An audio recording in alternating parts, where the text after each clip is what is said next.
Bonsoir à toutes et à tous, bienvenue dans cette édition d'information du samedi 9 novembre 2024. Au sommaire, campagne de vulgarisation de l'avant-projet de la nouvelle constitution. Les premières communications ont démarré à région forestière, plus précisément à Nzérékouré. Sur place, le président du Conseil national de la transition, Dr Dansa Kourouma, mène les débats.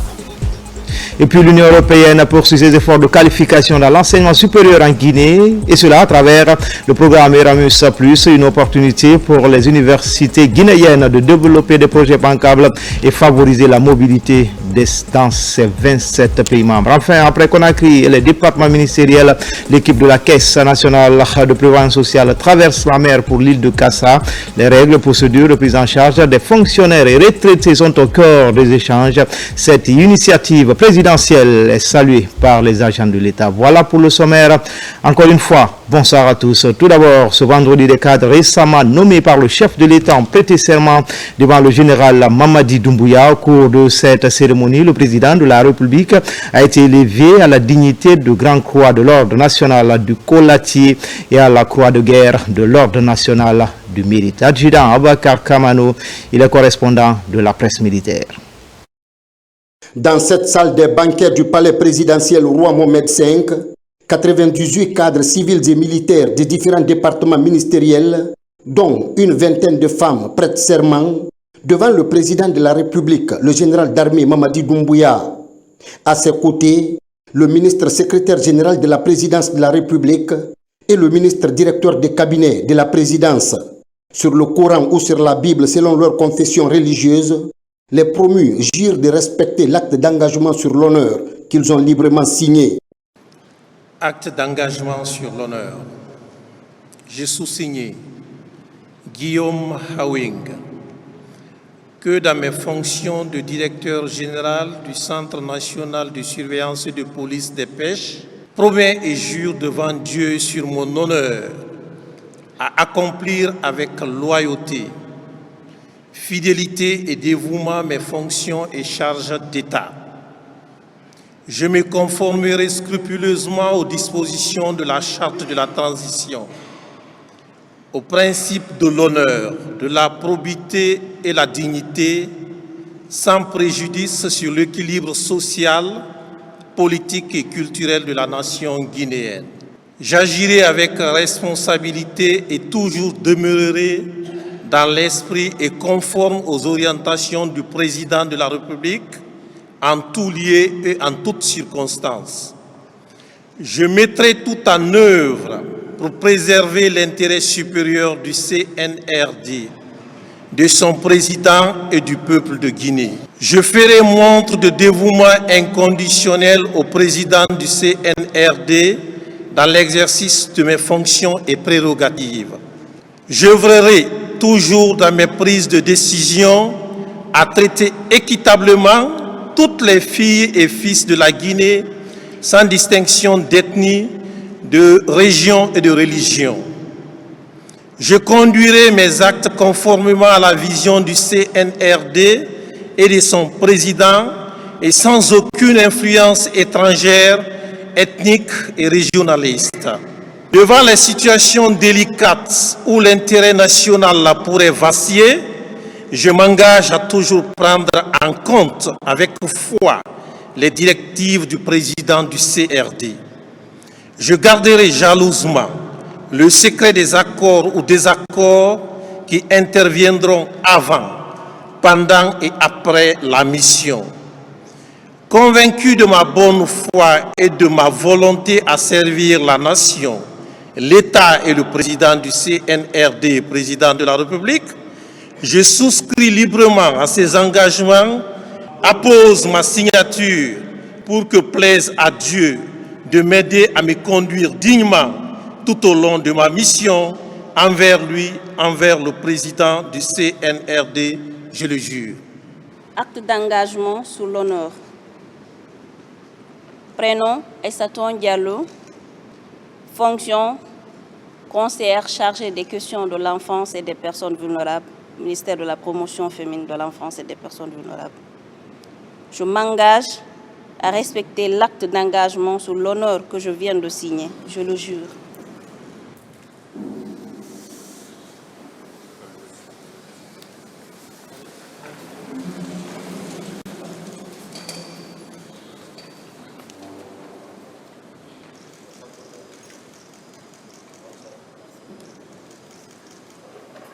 Moi, général de division Abdoulaye Keïta, chef d'état-major de l'armée de terre, m'engage à respecter scrupuleusement l'acte d'engagement sur honneur que je viens de signer. Je le jure. En présence de leur ministre de tutelle, le ministre secrétaire général de la présidence de la République, le général de division Amara Kamara, s'adresse aux promus. Je veux rappeler que nous sommes 13 millions de Guinéens et que parmi ces 13 millions de Guinéens, vous êtes une petite poignée qui a bénéficié de la confiance du chef de l'État en vous nommant à ces fonctions. Et à côté de ça, vous avez été également ceux qui ont aussi eu le privilège de prêter leur serment devant le chef de l'État. Cet instant est important, il est aussi très précieux, d'autant plus qu'il devrait désormais guider tous nos faits et gestes. Vos joies aujourd'hui et les différentes fonctions que vous occupez ne sont absolument rien comparées au sacrifice des soldats dont le sacrifice ultime a permis que ces jours se réalisent. Pour leur mémoire, vous devez servir la nation. En servant la nation à vos différents postes, nous voulons vous inviter à faire preuve de fidélité, de loyauté, d'intégrité, et le tout dans un sens très élevé du devoir. En tout temps et en tout instant, vous devez mettre l'intérêt supérieur de la nation au-dessus de vos intérêts. Vous devez, de vos différentes fonctions, donner les mêmes chances à toutes les filles et à tous les fils du pays. Comme vous le savez, la nation attend beaucoup de chacun de nous. Que Dieu facilite cela. Venus des ministères de la Défense nationale, des Affaires étrangères, de l'intégration africaine et des Guinéens établis à l'étranger, du département en charge des postes, des télécommunications et de l'économie numérique, de celui du commerce, de l'industrie et des petites et moyennes entreprises, du ministère du Travail et de la fonction publique, entre autres, ces cadres de l'administration publique composés des filles et fils de Guinée saluent les efforts du chef de l'État dans sa noble et exaltante mission de refondation de l'État et de rectification institutionnelle. En marge de cette cérémonie de prestation de serment, le président de la République, le général Mamadi Doumbouya, est élevé à la dignité de Grand Croix de l'Ordre national de Colatier, ainsi qu'à la Croix de guerre de l'Ordre national du mérite. C'est en reconnaissance de ses multiples efforts en faveur de la Guinée et des Guinéens que le chef de l'État, chef suprême des armées, le général Mamadi Doumbouya, bénéficie ces distinctions. Aujourd'hui, les anciens combattants issus de l'armée française matricule F et les anciens militaires des premières générations de recrutement comme moi avons ensemble décidé de vous décerner la croix dans l'ordre national du Colatier, la distinction de croix de guerre. En effet, vous avez su, par vos actions et vos décisions, promouvoir la justice sociale, le vivre ensemble et restaurer l'image de la Guinée sur la scène internationale. Ce moment solennel est l'occasion de saluer non seulement vos accomplissements personnels, mais aussi l'inspiration que vous représentez pour nous. Votre parcours est un exemple de ce que signifie servir avec dignité, courage et détermination. Le serment de ces cadres marque le début d'une nouvelle ère de gouvernance fondée sur l'intégrité et la transparence. Comme annoncé dans les titres, campagne de vulgarisation de l'avant-projet de la nouvelle constitution, les premières communications ont démarré à région forestière, plus précisément à Nzérékoré. Sur place, le président du Conseil national de la transition, Dr Dansa Kourouma, mène les débats. La cérémonie a connu une forte mobilisation des populations locales. Lancé Kamisoko, Mohamed Saloupaye, Mohamed Lamine Diallo sont nos correspondants basés dans la région.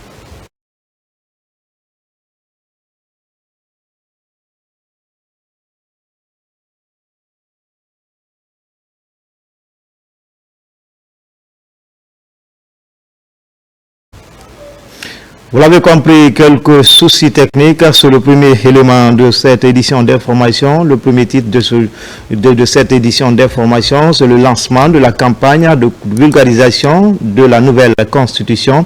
Elle a démarré à Dzirikouré, dans la région forestière, sur place le président du Conseil national de la transition qui mène les débats. La cérémonie, je vous le disais, a connu une forte mobilisation des populations locales. Voyons tout ça avec Lansé Kamisoko, Mohamed Salupaï et Mohamed Lamine Diallo. Ils sont nos correspondants basés dans la région. Ce samedi, Sigiri, la zone aurifère, accueille le Premier ministre chef de gouvernement. Ici, les premières gouttes de vaccin contre la rougeole sont administrées aux enfants âgés de 0 à 59 mois.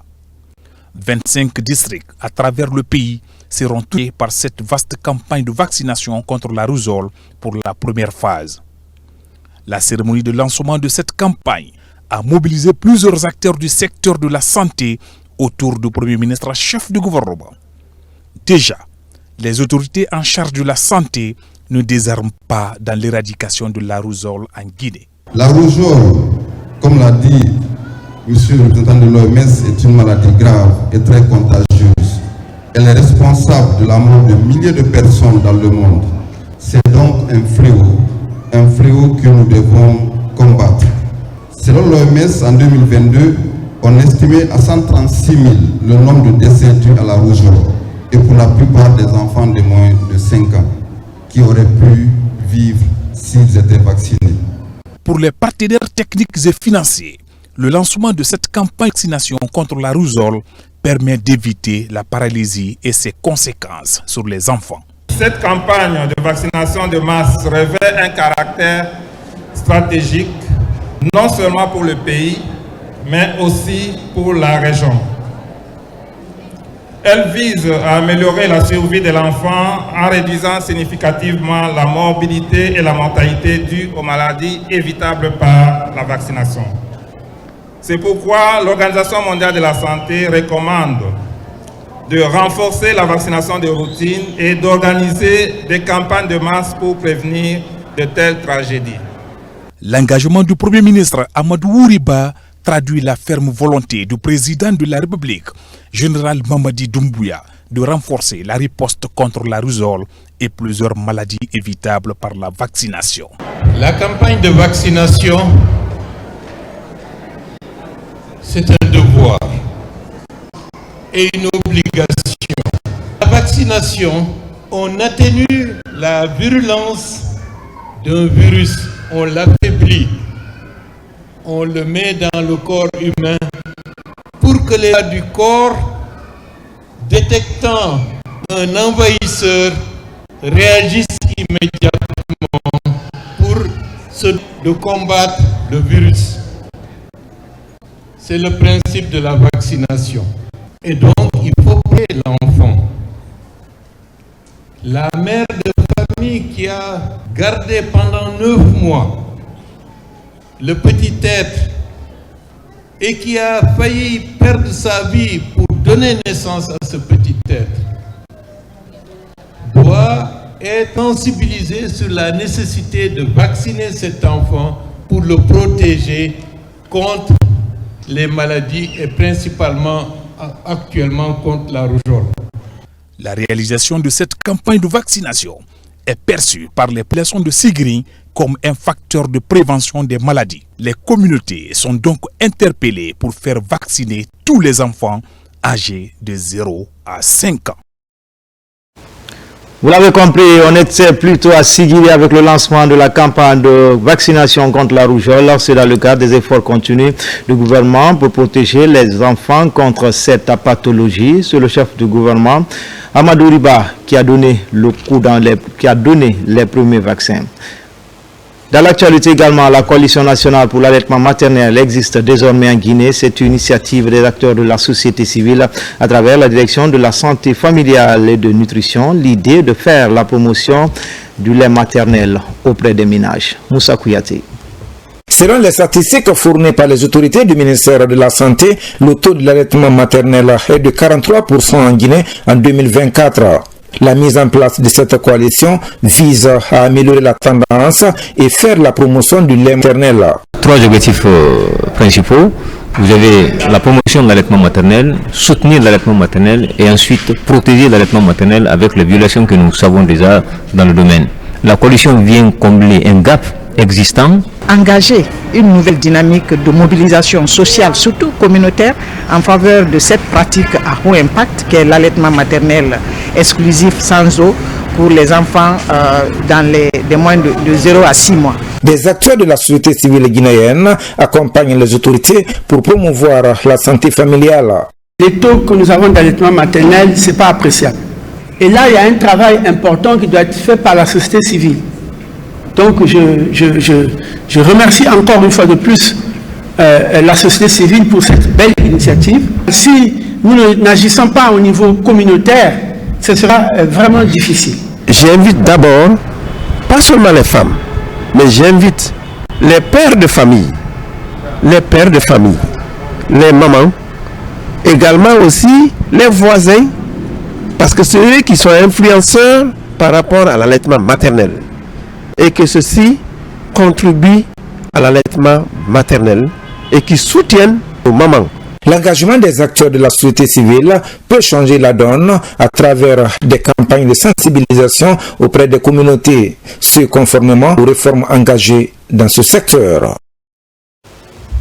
Une délégation guinéenne est assortie pour prendre part à la première conférence ministérielle Russie-Afrique. Elle est conduite par le patron de la diplomatie guinéenne. Avant l'ouverture des travaux, Dr Maurice Sandankouyaté a eu un tête-à-tête avec son homologue russe Sergei Lavrov. Une rencontre bilatérale pour faire la revue d'une coopération fructueuse. Alpha Isiagaba. À Sochi, le ministère russe des Affaires étrangères a déployé une grande équipe depuis l'aéroport jusqu'à la résidence pour accueillir la délégation guinéenne. Même la CEDEAO a envoyé des émissaires, le président de la commission et le commissaire paix et sécurité pour souhaiter la bienvenue à la mission de Conakry. Puis direction le ministère des Affaires étrangères russe pour cette rencontre bilatérale.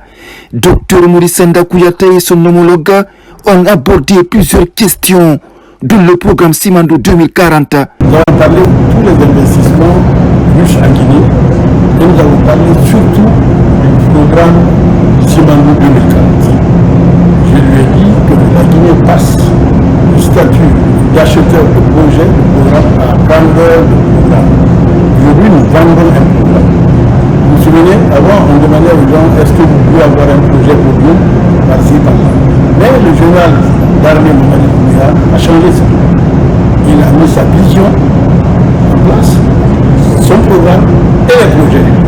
Des explications auxquelles le ministre Lavrov s'est montré particulièrement réceptif. La Russie a une vieille coopération avec la Guinée à travers plusieurs outils, dont Russal. C'était un entretien fructueux. Beaucoup de réformes positives s'opèrent en Guinée actuellement et nous suivons de près cette évolution. Monsieur le ministre, je vous le dis très clairement, la Russie salue le bon changement dans votre pays.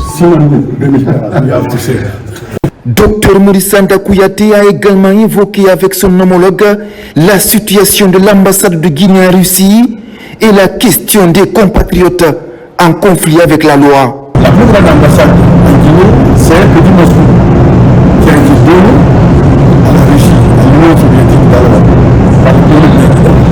Mais ici, en Russie, nous n'avons pas la réciprocité directe. Donc nous tenons à ce qu'il y ait la réciprocité nationale. Parce que ça nous tient à cœur, ça tient à cœur au chef de l'État. Ensuite, nous avons parlé des Guinéens établis à l'étranger ici, notamment ceux qui sont en conflit avec la loi. On va parler de certains et ils m'ont rassuré que ceux qui ont été jugés parmi eux, par un, deux qui sont en mauvaise position, qui vont être rapatriés de Guinée pour qu'ils aillent purger leur peine. Cette année, la Russie a prévu 150 nouvelles bourses d'études en faveur de la Guinée, mais est disposée à accroître ce chiffre. Le ministre Lavrov a également demandé de transmettre ses remerciements au président Mamadi Doumbouya pour l'accueil qui lui a été réservé en terre africaine de Guinée lors de sa récente visite à Conakry. Justice, c'est une première en Guinée. Les casiers judiciaires se digitalisent. L'idée est de faciliter l'accès à ce document, très souvent sollicité lors des recrutements. Mieux, une campagne de collecte des condamnations est en cours actuellement dans les cours et tribunaux, à ligne de mire, éviter qu'on délivre un casier vierge aux criminels et aux repris de justice. Explication, Tierno Younoussaba. Ce document est appelé casier judiciaire. Il permet de distinguer des personnes condamnées une ou plusieurs fois de celles qui n'ont jamais été condamnées. En clair, la mention d'une condamnation dans une de ces colonnes visibles ci-dessus pourrait être un obstacle pour l'intéressé de jouir de certaines responsabilités. Quand on est condamné une première fois, la condamnation, le motif de la condamnation, l'infraction commise, la juridiction qui a prononcé la peine, tous ces renseignements sont dans le casier judiciaire. De sorte que, dès sa présentation, l'on sait tout de suite la personne qui en fait l'objet. L'on connaît sa moralité et son comportement dans la société. Quand on est condamné 2 fois, ou plus de 2 fois également, l'on devient récidiviste. Et la récidive est une circonstance aggravante. Le casier judiciaire est d'une importance capitale dans l'obtention de certains emplois ou l'exercice de fonctions électives. Grâce aux réformes du service de modernisation avec la digitalisation, l'on peut désormais demander et obtenir le casier judiciaire en temps réel. À garantir un accès plus rapide, plus sûr et plus transparent aux informations judiciaires tout en réduisant les délais et en limitant les déplacements souvent contraignants pour nos citoyens. Cette initiative permettra de renforcer la confiance dans notre système judiciaire en améliorant l'efficacité et la sécurité des informations. Avec ce service, les informations complètes de tous les condamnés seront consignées dans une base de données. La collecte des condamnations pénales va empêcher de délivrer une pièce vierge à un condamné. La direction centrale du casier judiciaire ici a sillonné les juridictions de la Basse-Côte pour procéder à des relevés et les centraliser dans une base de données. Cet exercice a été une réussite et cette direction compte couvrir tout le pays pour avoir une base de données générale pour tous les citoyens vivant sur le territoire national, même en dehors du territoire national. Pour connaître les antécédents judiciaires de chaque citoyen, le ministre de la Justice envisage de proposer à son homologue de la sécurité l'intégration du casier judiciaire dans le lot des dossiers à fournir pour l'obtention des pièces d'identité. Le ministère de l'économie et des finances tient à améliorer la gouvernance financière et économique en Guinée. Cela passe par les contrôleurs financiers. Une cinquantaine d'entre eux viennent de s'approprier de la problématique du contrôle des dépenses d'investissement. La formation qui s'est écoulée pendant 5 jours se veut un atout pour prévenir les dérives budgétaires. Mamadi Terna Kamisoko, Mamadi Gassama. Le renforcement de l'efficacité des corps de contrôle garantit la transparence dans les services publics. Au ministère de l'économie et des finances, l'équation semble bien comprise. Une cinquantaine de contrôleurs financiers du pays viennent de boucler une session de 5 jours sur le contrôle des dépenses d'investissement. Cette formation a été une opportunité pour nous de mieux comprendre les concepts et le processus de traitement de ces dépenses qui représentent 35% du budget national de développement. Votre engagement à renforcer nos capacités témoigne de la volonté du gouvernement d'améliorer la gestion des finances publiques tout en garantissant la transparence et la responsabilité dans l'utilisation des ressources. Au retour dans leurs services respectifs, il est attendu de ces contrôleurs financiers plus de rigueur et d'exemplarité. Le renforcement des capacités de contrôleurs financiers sur le contrôle des dépenses d'investissement répond à un besoin pressant, celui de la palette de connaissance des contrôleurs financiers d'une part et d'autre part la nécessité de renforcer davantage la qualification des dépenses publiques par la mise en place d'un dispositif de maîtrise des risques budgétaires. Le contrôle des dépenses d'investissement est une condition sine qua non pour l'amélioration des conditions de vie des populations car il permet une meilleure maîtrise des risques budgétaires. Retour sur cette campagne de vulgarisation de la nouvelle constitution en région forestière. Les échos avec notre équipe régionale basée dans la région de Zéro-Corée, Lancé Kamisoko et Mohamed Lamine Diallo. La transition guinéenne entre dans une nouvelle phase de l'exécution de son chronogramme avec le lancement de la vulgarisation de l'avant-projet de la nouvelle constitution. Du haut de la tribune de la place des martyrs de Zéro-Corée, le premier responsable de l'organe législatif de la transition explique les enjeux de la nouvelle loi fondamentale aux populations pour une meilleure compréhension de son contenu avant son adoption. La constitution, c'est la loi fondamentale du pays, c'est-à-dire c'est la constitution qui décide qui peut diriger la Guinée. C'est la constitution qui décide qui peut gouverner la Guinée. C'est la constitution qui décide même qui peut être préfet, qui peut être gouverneur. Et c'est la population qui donne au peuple le droit et la responsabilité de choisir les dirigeants et de les sanctionner. La constitution qui nous ressemble, c'est une constitution qui permet au peuple d'avoir et d'être le vrai détenteur du pouvoir. Avec ses 1 600 000 habitants, la région de Zéro-Corée se taille une place importante dans la quête de la voix du peuple. D'où le choix de la Guinée forestière pour le lancement de la campagne de vulgarisation de l'avant-projet de la nouvelle constitution qui reflète l'image des Guinéens et qui tient en compte les aspirations des populations dans toutes ses composantes.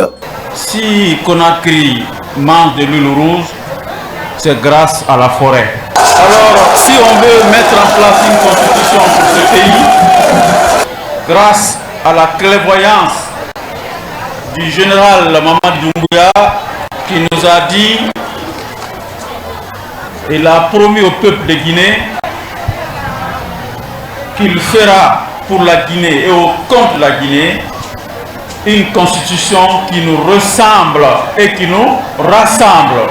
La constitution qu'on vous proposera sous le leadership du général Mamadi Doumbouya dit et rappelle que la souveraineté appartient au peuple.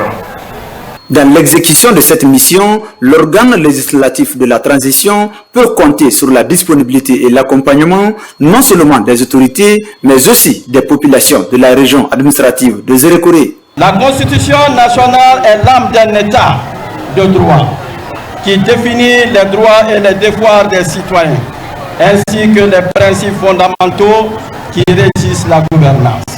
Pourquoi? Le lancement de cette campagne de vulgarisation de l'avant-projet de notre nouvelle Constitution dans notre région est une occasion solennelle pour les vaillantes populations de la région administrative de Zéro-Corée de témoigner leur soutien à ce choix historique, car votre présence parmi nous aujourd'hui est un signe fort de votre engagement pour l'avenir de notre pays et nous en sommes profondément reconnaissants. Nous, notre soutien aujourd'hui, c'est parce que le président de la République prône la paix, il est à l'idéologie de la jeunesse guinéenne. Donc, vraiment, on est là pour le soutenir. Pendant 21 jours, des émissaires du Conseil national de la transition seront en contact avec les populations de la région de Zéro-Corée afin de recueillir leurs avis sur le contenu de l'avant-projet de la nouvelle constitution. Dans la même lancée pour une prise en compte inclusive des avis des populations africaines, la première étape de la campagne de vulgarisation de l'avant-projet de la nouvelle constitution a ciblé les élèves des collèges et lycées publics et privés de la localité, une forme de retour à la source pour le chef de mission du CNT, journaliste, écrivain et enseignant Yamoussa Sidibé. Foude Camara. Ce samedi 9 novembre, au quartier Aviation, la visibilité autour du périmètre du lycée Amical Cabral est prise en otage par un épais brouillard. Autour de l'avant-projet de la nouvelle constitution pour aider les jeunes élèves à se réchauffer l'esprit pour sortir du brouillard, Yamoussa Sidibé, écrivain et conseiller au CNT, fait son grand oral. Un grand oral très interactif autour des enjeux de la vaste campagne de vulgarisation de l'avant-projet de la nouvelle constitution. Une démarche républicaine pour recueillir les avis de l'élite de demain, s'enrichir des idées diverses de tous les élèves des collèges et lycées, publics et privés de la cité de la Lumine. C'est une initiative du président de la transition, le général Mamadi Doumbouya, et sur les instructions du président du CNT, Dr Dansa Kourman, que nous sommes rendus aujourd'hui à Fria, dans ce lycée, à Mika Cabral, où nous avons réussi à mettre ensemble tous les lycéens de la ville de Fria, les lycéens des écoles privées, des écoles publiques, et aussi les collèges de Fria. À ces élèves, nous avons expliqué le contenu de l'avant-projet de nouvelle constitution, nous leur avons expliqué les innovations et nous avons senti un grand intérêt de ces élèves, notamment en ce qui concerne les innovations au niveau de l'éducation. Dire qu'un enfant, qu'un élève peut être maintenu à l'école jusqu'à l'âge de 16 ans, dire qu'un étudiant sera soutenu par l'État pour accéder à la maîtrise, pour accéder au doctorat, a suscité un grand intérêt parmi les lycéens. Donc c'est un immense plaisir aujourd'hui que nous avons tenu cette rencontre avec les lycéens et nous avons demandé les attentes des lycéens. Nous avons recueilli leurs recommandations et nous allons les transmettre à Conakry. Le chef de la mission de vulgarisation de l'avant-projet de la nouvelle constitution est très attaché à la ville de Fria. L'auteur de Dire le temps qui passe, de Sabendé à la RTG Coloma, a prêté une oreille très attentive aux différentes recommandations. Cette prise de parole plurielle a permis à Yamoussa Sidibé de redessiner tous les contours de la nouvelle constitution aux élèves de la ville de Fria. Des élèves fortement mobilisés et conscients des enjeux de la mise en œuvre du projet de nouvelle constitution. Je suis trop content que pour construire la constitution guinéenne qu'on vient faire part à la population guinéenne. Je suis trop ému de voir qu'ils sont venus prendre l'avis des élèves. Moi je suis content de cette initiative parce que voir une organisation qui vient demander aux élèves d'abord ce qu'ils veulent avant même de faire la constitution, c'est vraiment émouvant et j'espère que cette organisation pourra aller loin parce que ça nous aide nous les élèves. On a compris encore que cette nouvelle constitution intéresse beaucoup plus cette jeunesse et c'est ce qui a motivé vraiment leur engouement ce matin. Donc nous saluons vraiment cette idée.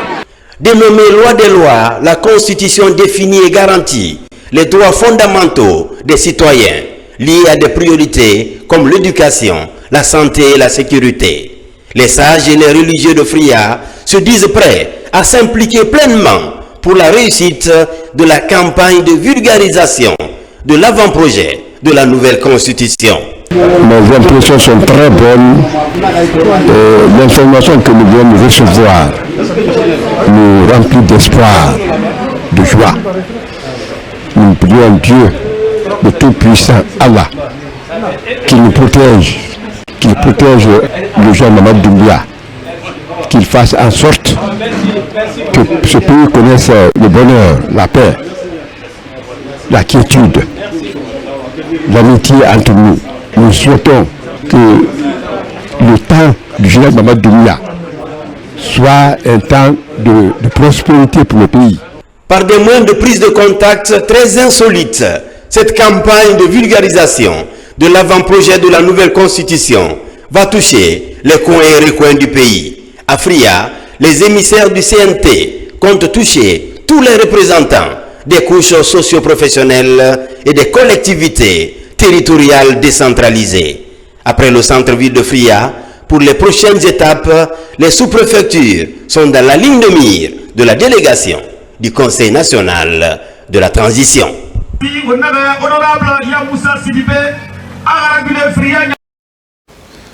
Dans l'actualité également, l'Union européenne poursuit ses efforts de qualification dans l'enseignement supérieur en Guinée. Le programme Erasmus+ est un bel exemple, c'est un projet structurant qui donne une opportunité aux universités guinéennes de développer des projets bancables et favoriser la mobilité dans les 27 pays membres de l'Union européenne. Mounir Bari. C'est une véritable bouffée d'oxygène pour le monde académique et scientifique de Guinée. Le projet Erasmus+ est un programme phare piloté par les 27 pays membres de l'Union européenne. Objectif, fédérer les institutions autour d'un consortium international. Erasmus, dans le concept européen, c'est un système qui permet aux étudiants et aux enseignants-chercheurs de pouvoir aller d'université en université des 27 pays de l'Union européenne.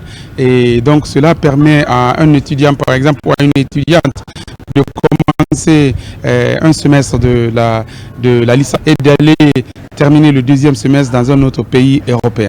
L'objectif, effectivement, c'est les universités à travers le monde, notamment les universités africaines, en matière de coopération intérieure, en matière de mobilité des étudiants, du personnel des universités. Un programme qui milite pour la mobilisation de fonds et le financement de projets et programmes innovants. Il y a notamment des opportunités d'échange étudiants, mais aussi de staff universitaire.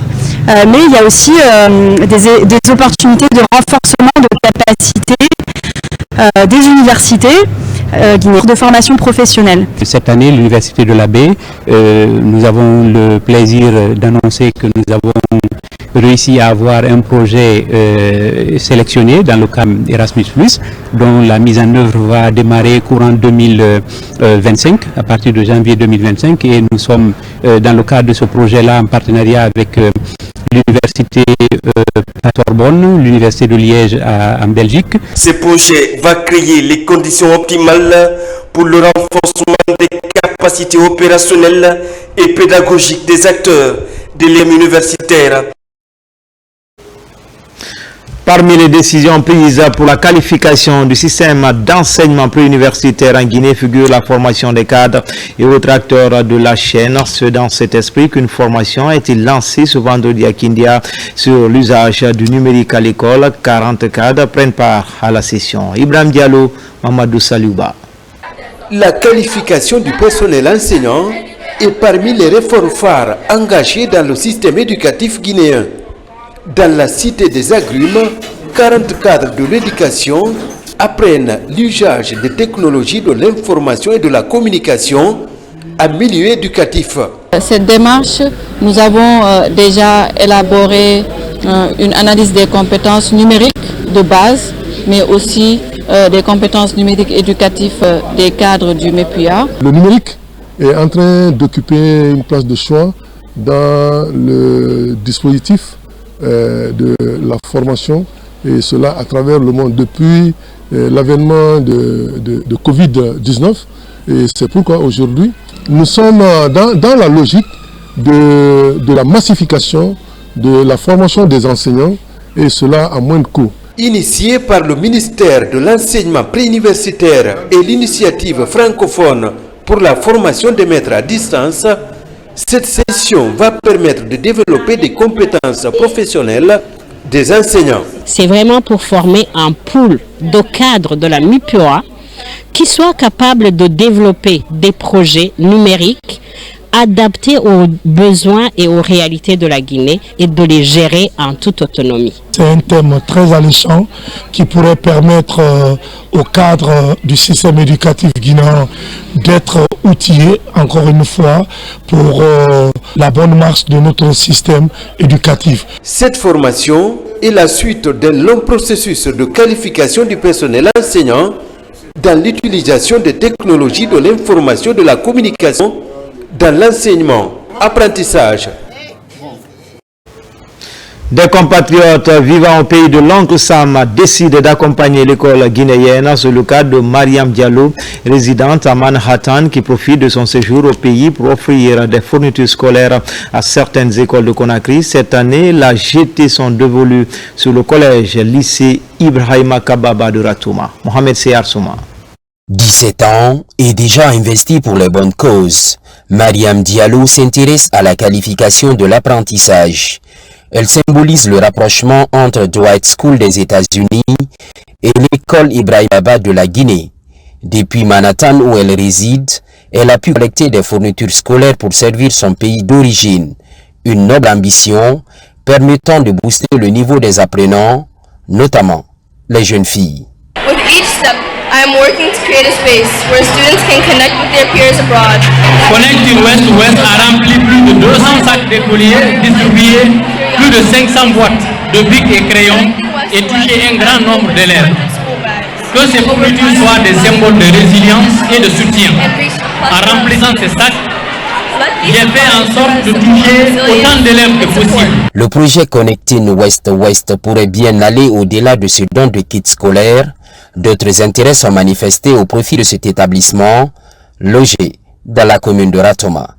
Une demoiselle de son âge qui abandonne ses études profite d'un petit congé pour venir assister ses compatriotes.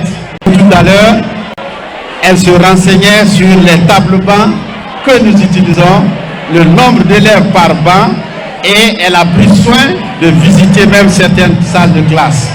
Notre sœur doit mériter notre attention et notre affection. Pour ses camarades d'âge vivant au pays, le geste vient à point nommé. Je trouve ça très génial parce qu'il y a certains élèves qui viennent à l'école sans le sac, mais avec cette aide, je trouve ça très intéressant. Je tiens à la remercier au nom de tous mes amis qui ont reçu les sacs. Cette remise de fournitures scolaires met en pratique le programme Connecting West-West, un programme qui milite entre autres pour une éducation de qualité en Guinée.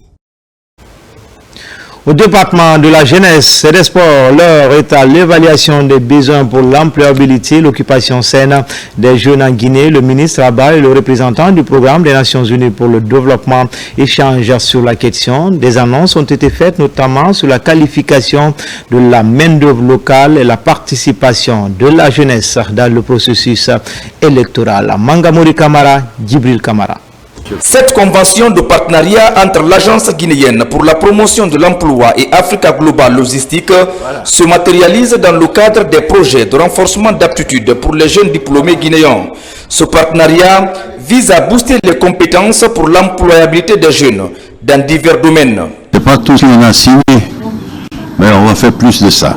Nos objectifs, c'est de créer l'emploi, investir dans la ressource humaine, dans le capital humain. On va faire encore beaucoup de projets. Cette convention de partenariat s'étend sur une durée d'1 an. Elle va aider l'État guinéen à renforcer les aptitudes des jeunes pour leur faciliter l'accès aux bourses de stage et aux emplois décents.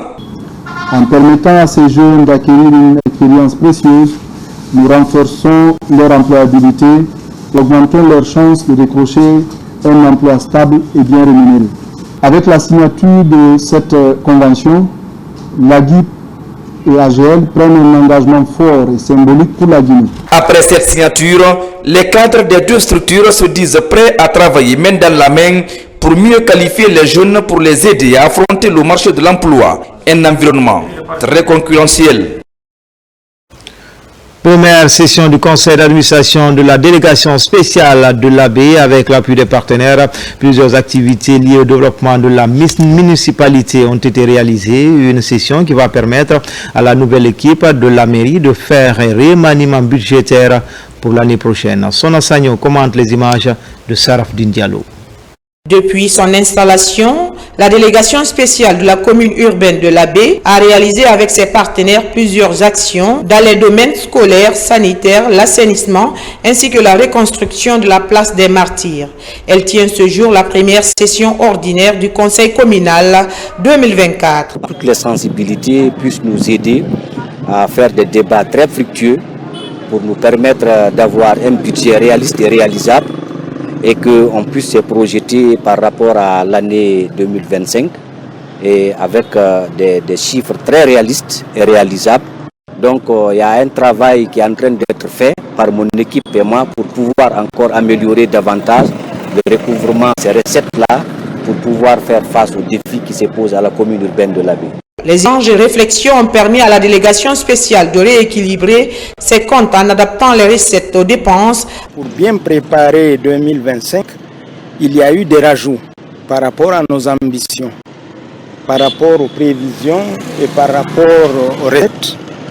Il y a eu des débats très fructueux.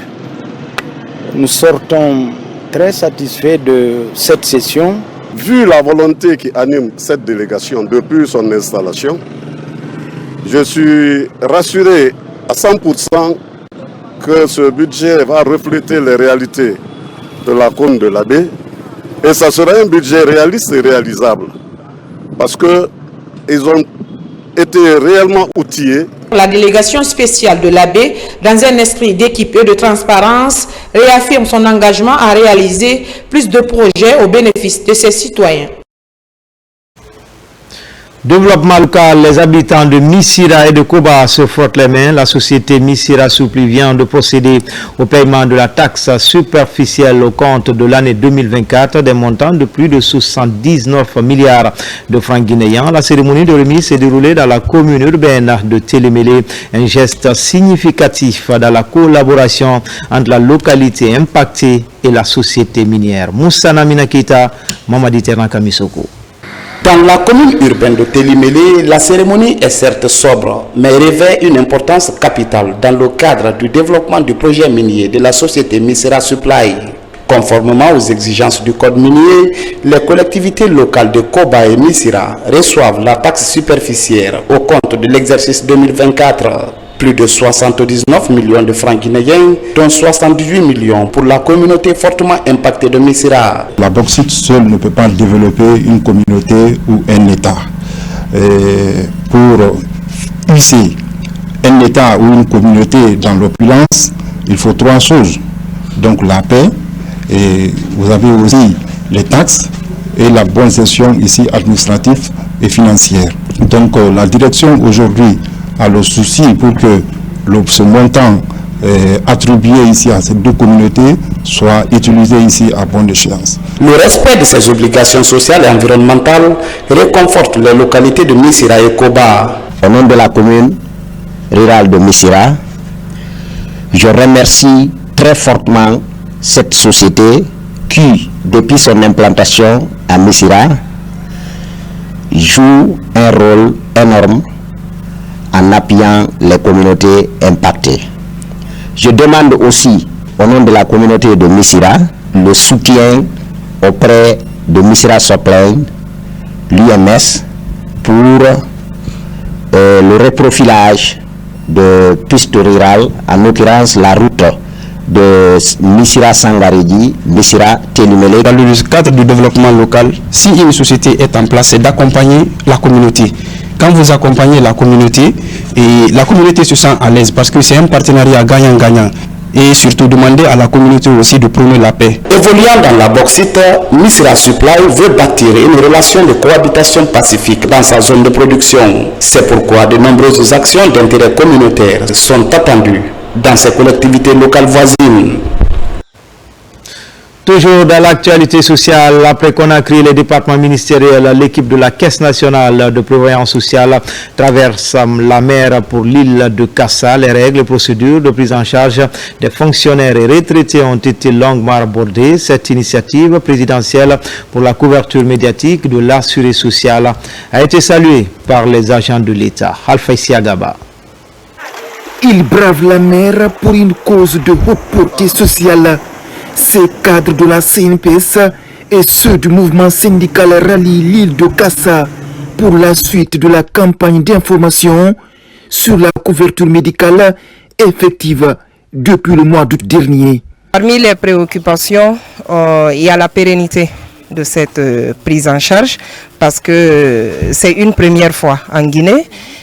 Nous leur avons dit de ne pas s'inquiéter parce que c'est un programme de l'État, c'est un programme du gouvernement, c'est une initiative présidentielle. Et cette prise en charge, elle est effective sur toute l'étendue du territoire national. Dans les débats, les règles et procédures de prise en charge médicale à hauteur de 80% sont expliquées par les spécialistes.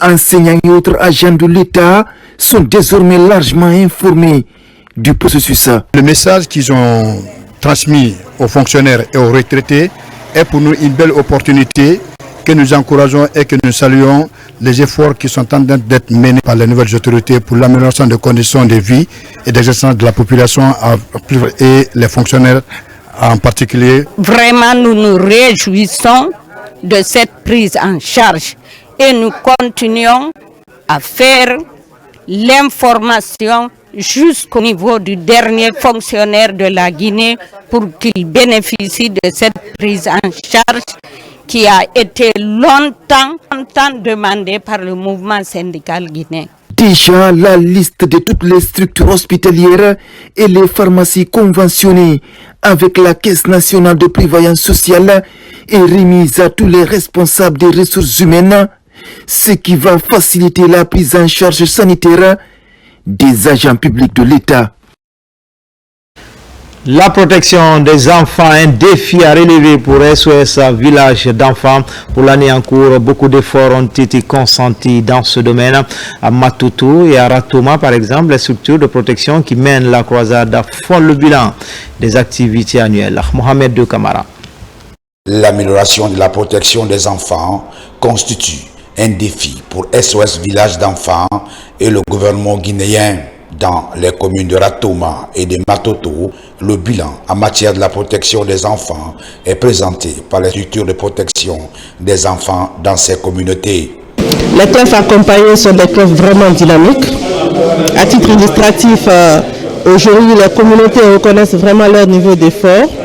Et les enfants aussi sont dans des communautés qui sont vraiment résilientes. Les clefs aujourd'hui sont vraiment engagés malgré leur niveau de bénévolat dans l'accompagnement des problèmes de protection. Et cela s'illustre à travers les résultats que vous voyez affichés dans cette salle. Et vraiment, nous encourageons ces actions. La question de mise en œuvre de ce plan est venue d'une structure internationale qui est SOS Village d'enfants Guinée et qui a accompagné la commune de Matoto depuis la mise en place de ces structures. Le programme d'accompagnement des communautés pour la protection des enfants PACOP, les CLEF et autres structures fournissent beaucoup d'efforts pour la protection des enfants en faveur des communautés. Nous voyons qu'ils sont dans l'esprit de leur doctrine même, la protection des enfants. Les enfants, c'est vrai, ils doivent être protégés, surtout que la société actuelle devient de plus en plus impitoyable. Nous avons le devoir de protéger les enfants, qu'ils soient, n'est-ce pas, dans une famille ou non. Nous avons été très satisfaits du travail qui est déjà fait, mais ce n'est pas suffisant, ça reste à faire. Mais dans les recommandations, nous avons trouvé que désormais, il y a une part importante de responsabilité que nous avons à jouer en tant que commune, en tant que collectivité. Ce programme est financé par SOS Village d'enfants Monde Luxembourg grâce à un appui technique des SOS Village de Guinée. En déplacement, le ministre de l'Information et de la Communication et l'hôte des populations de Télémélé, Fana Souma, relance les émissions de la télévision nationale et offre des équipements à la radio rurale locale. Les citoyens se disent ravis d'avoir accès désormais à leur radio et télévision de façon gratuite. Ils ont profité de cette occasion pour réaffirmer leur détermination à accompagner le CNRD dans ses actions de développement. Amadou Bailobari, Tcharonosman Diallo, envoyé spéciaux. Nous sommes dans la préfecture de Télémélé, située à 263 km de la capitale, dans le nord-ouest du pays. Télémélé comme Cancan, Sigiri et Labé reçoit gratuitement le signal de la radio-télévision nationale après plus de 15 ans sous silence radio. Ici, toutes les couches sociales s'en félicitent et réaffirment leur engagement indéfectible à soutenir le CNRD dans son élan de refondation républicaine. Aujourd'hui, on écoute la radio de Concouré jusqu'à Tomini. On écoute la radio rurale de Télémélé et paisiblement. Avant, on s'abonnait avec beaucoup d'argent, mais aujourd'hui, nous allons recevoir l'RTG gratuite. On est très fiers de ça. Monsieur le ministre, et la construction du siège de la radio rurale. Merci aussi pour la réception du signal de la radio nationale à Télémélé et l'extension de la radio rurale à travers l'installation de l'antenne de la sous-préfecture de Missira. Je profite de la même occasion. Nous sommes confrontés à beaucoup de défis, dont entre autres les infrastructures routières entre Télémélé et Kindia, Télémélé-Conakry d'une part et Télémélé et les 8 préfectures limitrophes d'autre part. Parallèlement, les autorités de la préfecture de Télémilé, en parfaite harmonie avec la population, réitèrent leur détermination à maintenir le tremplin dynamique de la rectification et du développement prôné par le CNRD, en remerciant Fana Souma pour les efforts fournis dans le secteur. Cette présente visite du patron de l'information et de la communication à Télémilé s'inscrit en droite ligne avec la vision du CNRD de toucher du doigt les réalités de la Guinée profonde afin de trouver des remèdes aux nombreuses préoccupations des citoyens. C'est dans cette perspective que la station de la radio rurale de Télémilé continue de faire peau neuve à travers la dotation de nouveaux équipements par le ministère des tutelles pour pallier aux interminables soucis qui étaient devenus son quotidien. Nous disons vraiment un grand merci à notre président, le président de la République, le général Mamadi Doumbouya. Vous avez constaté et vous avez remarqué, les citoyens de Télémilé adhèrent aux idéaux de son Excellence Monsieur le Président de la République. Il accompagne le CNRD, il accompagne le pouvoir. Pendant qu'il y a eu vraiment, il faut le reconnaître, des actions de développement au niveau de la préfecture, il y a beaucoup d'actions qui restent encore, qui vont être réellement dans l'avantage de notre population, la population de Télémilé. Nous vous demandons auprès du gouvernement de nous appuyer réellement pour qu'il y ait l'interconnexion entre Soit-Petit et Télémilé. Ça va beaucoup nous aider. Ravi de cet accueil chaleureux qui lui a été réservé en compagnie de sa délégation, le ministre Fana Souma a décliné les objectifs de sa feuille de route et réitère l'engagement du président de la République, le général Mamadi Doumbouya, à faire du développement de la Guinée une réalité, et c'est là à tous les niveaux. Quand j'ai pris fonction au mois de mars dernier, le président de la République m'a demandé de donner la radio et la télé à toutes les préfectures du pays. Si vous avez constaté, nous avons commencé d'abord dans la savane guinéenne, nous avons été également à Kassa, et aujourd'hui nous sommes à Télémilé. Nous sommes là pourquoi? Non seulement voir et apprécier les grandes actions qui sont en cours ici à Télémilé, mais aussi donner la radio et la télévision à la préfecture de Télémilé. Donc Télémilé aura non seulement la radio, la télévision, la radio rurale déjà, on a offert des équipements, c'est déjà opérationnel, et il y a déjà aussi l'infrastructure, la maison de la radio rurale qui est en construction ici, qui va bientôt finir. Et en ce qui concerne donc la couverture médiatique, elle va être très grande ici à Télémilé. J'ai écouté la notabilité, les sages, monsieur le préfet et bien d'autres intervenants ici, qui ont formulé des doléances, notamment nos routiers, notamment le barrage qui était opérationnel dans un passé récent, Samakou. Donc j'ai recensé tous ces éléments que je vais transmettre à M. le Premier ministre et naturellement le président de la République. Mais déjà, je voulais vous rassurer. Nous avons affaire avec un président qui parle moins, mais qui pose beaucoup d'actes. Pourquoi? Il dit qu'il faut venir par les actes et non par les discours. Pour joindre l'utile à l'agréable, une visite du chantier du siège de la radio rurale de Télémilé a été effectuée. Un tournoi dénommé Général Mamadi Doumbouya est initié dans la commune, dont le coup d'envoi aura lieu demain dimanche 10 novembre au stade préfectoral. À Koubia également, les populations saluent les actions de développement enclenchées dans leur localité depuis le 5 septembre 2021. Elles l'ont signifié lors de la tournée du conseiller personnel du chef de l'État, Elhadji Thierno Mamadou Ba, dans cette localité. Après la prière à la grande mosquée, un carnaval géant est organisé, suivi des matchs de football.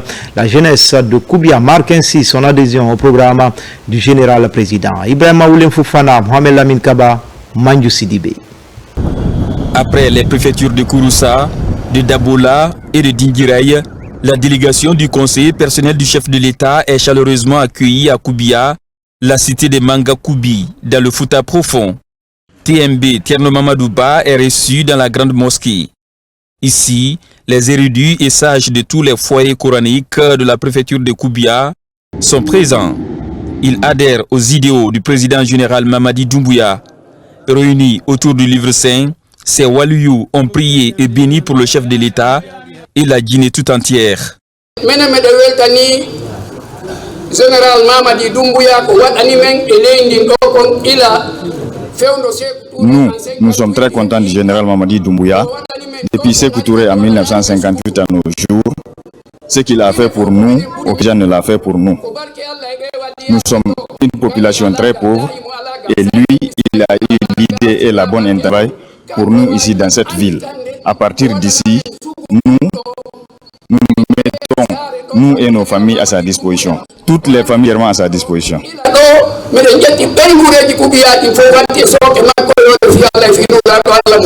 Nous sommes venus ici à Koubia pour mettre les chaleureuses salutations de son Excellence Monsieur le Président de la République de Koubia aux femmes et aux jeunes, surtout aux érudits des différents foyers islamiques. Je suis d'autant plus réconforté que vous l'avez suivi vous-même que tous les différents foyers, Bassara, Madina Niano, Bantanko, tous sont là aujourd'hui. Le préfet lui-même et d'autres ont témoigné que c'est une première, que tous se retrouvent en ville pour accueillir une délégation. Ceci montre à suffisance, si besoin en était. Koubia et ses érudits soutiennent le général Mamadi Doumbouya. Il est 16h.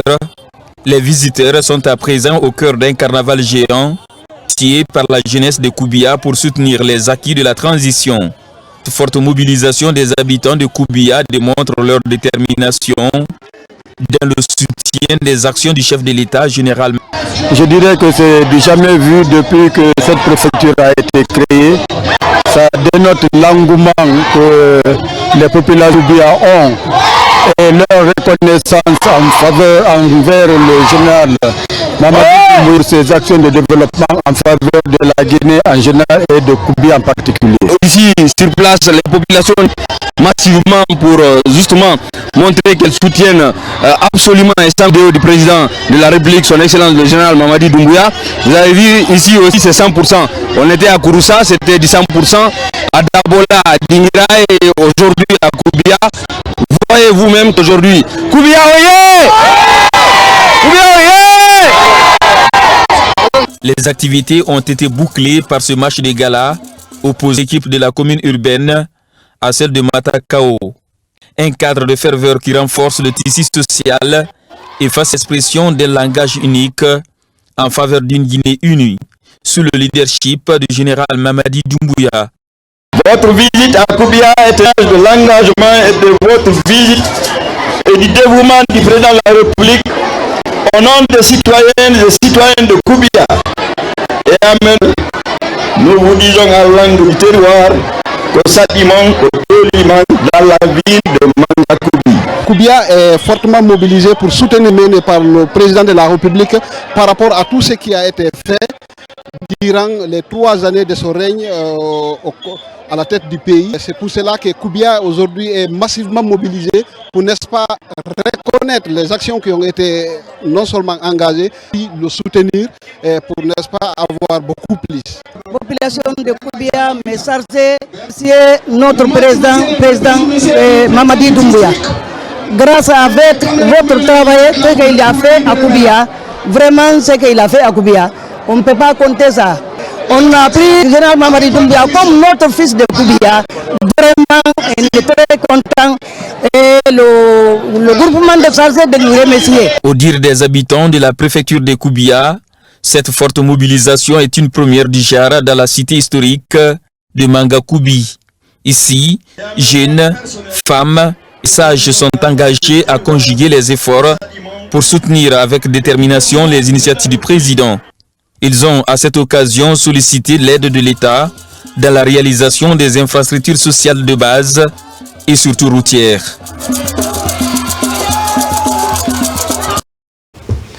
Enfin, sport, football, à la base, le stade Kabine Kouyaté de Matuto a abrité le week-end dernier la finale du tournoi doté du trophée général Mamadi Doumbouya.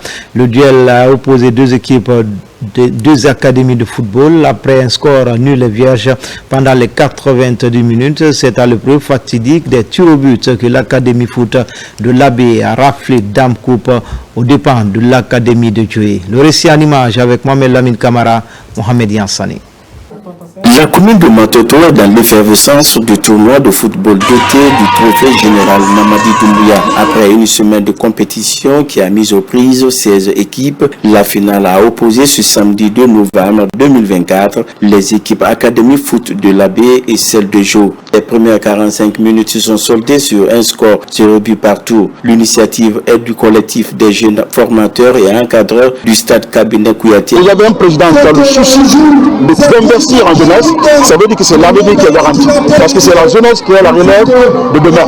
Donc aujourd'hui, c'est un sentiment de satisfaction que cette compétition se déroule sans problème et que nous assistons à la finale d'aujourd'hui. Donc je remercie la jeunesse de Matoko. La jeunesse qui est prête surtout à accompagner leur champion, notre champion, le président Mamadi Doumbouya, sous l'auspice de jeunes comme M. Ibrahim Astori, n'est-ce pas, pour donner un élan, un esprit de patriotisme à la jeunesse guinéenne. À la reprise, les deux protagonistes se sont affrontés dans un fair play. Des occasions franches, il y en a eu dans tous les deux camps. La seconde mi-temps s'est aussi achevée sur un score nul et vierge. Il a fallu passer à l'épreuve fatidique des tirs au but. Au final, c'est l'équipe Académie Foot de l'Abbé qui remporte cette séance sur un score 5 buts contre 4. Il est mon devoir en tant que premier responsable de la jeunesse et des sports d'accompagner ces initiatives qui vont dans le cadre de l'amélioration des conditions de vie de la jeunesse dans la commune de Matoto. C'est un tournoi qui aujourd'hui marque le début de l'épanouissement et du développement de la jeunesse dans notre commune. Avant de remettre la coupe à l'équipe vainqueur, des trophées et médailles ont été décernés à plusieurs catégories de prix, comme les prix du meilleur joueur et du meilleur buteur du tournoi. C'était tout pour les infos. Grand était le plaisir pour moi de vous servir. L'information continue sur le www.rtgguinée.info. À demain, Inch'Allah, pour d'autres actualités sur la Guinée, notre paradis terre de richesse et d'innovation.